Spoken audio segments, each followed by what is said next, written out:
Hello all, I am out at Hurricane, actually, at a Dominguez Escalante expedition marker. And the Dominguez Escalante Spanish explorers created an expedition in 1776 to go from Santa Fe to Monterey, California. They were trying to get a trade route and make a trail through there. And so they came through different parts of Utah, and they were in Toquerville and Canaryville as well. Different parts, there's markers all along the trail, and this is one of them. So there you go. But the expedition was actually supposed to, again, they wanted to make a trail, but they didn't quite make it. So some people thought that their mission was a failure or their expedition was a failure, but it wasn't, because they had met Native Americans along the way, which was a huge deal for people after them that were coming after them, like the mountain men and the pioneers, because they were the first white people to see or meet the Native American people. And actually a lot of the Ute tribe that they had met, a lot of the Ute people became guides for them along the way.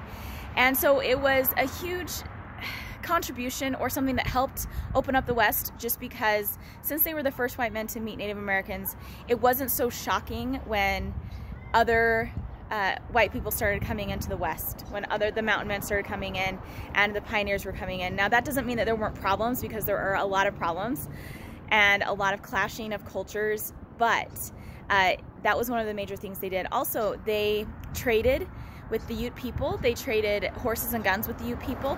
They also made the first maps of Utah, and we still have some Spanish names on our maps. We still use them today, those Spanish names, and the Spanish explorers were the ones who named different places. And again, it's our first map of Utah.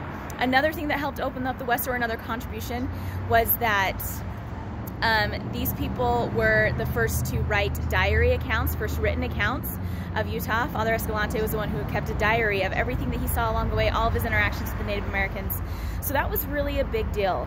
Okay, so those are some of the positive things that came out of this expedition, even though they didn't make any settlements in Utah, and they promised they would come back to teach the Native Americans, but they didn't necessarily need to come back to teach them. They were doing just fine on their own, but they did promise them they would come back. They didn't end up coming back at all, and they didn't see the Great Salt Lake even, but some of the major contributions that they did were those things that I had just mentioned. Our first maps of Utah, the first written account of Utah, the first white men to see the Native Americans, and actually the Ute tribe benefited very well just because they were able to get horses and guns from the Spanish, which was a big deal. Okay, it was a big deal too, and a changing in their culture as well. So have a wonderful day. Come out to Hurricane and see this awesome marker, and DFTBA, don't forget to be awesome.